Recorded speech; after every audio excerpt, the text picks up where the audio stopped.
राज्यामध्ये अतिवृष्टीमुळे शेतकऱ्यांचं मोठं नुकसान झालेलं आहे। लवकरात लवकर पंचनामे करण्याचे निर्देश महसूल मंत्री चंद्रशेखर बावनकुळे यांनी दिलेले आहेत। या संदर्भातली माहिती स्वतः महसूल मंत्र्यांनी दिलेली आहे। नुकसानाचे पंचनामे लवकर पाठवण्याचे निर्देश देखील दिले गेलेले आहेत। राज्यामध्ये यावर्षी अतिवृष्टीमुळे अनेक भागांमध्ये मोठं नुकसान झालेलं आहे आणि सर्व नुकसानग्रस्त शेतकऱ्यांना मदत दिली जाईल आणि त्यासाठी लवकरात लवकर पंचनामे करण्याचे निर्देश जिल्हा प्रशासनाला दिल्याचं महसूल मंत्र्यांनी सांगितलेलं आहे।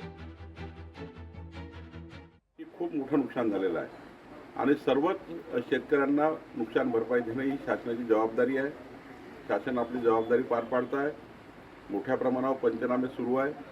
जे पंचनामे आले त्यांना मदतीच्या रक्कम गेली आहे, पण ज्या ठिकाणी पंचनामे झाले नाही त्या ठिकाणी मदतीची रक्कम गेली नाही। जिल्हा प्रशासनाला आम्ही सूचना दिलेल्या आहेत की तातडीने तुम्ही पंचनामे पाठवा, जेणेकरून एकही शेतकरी सुटणार नाही याची काळजी सरकार घेत आहे।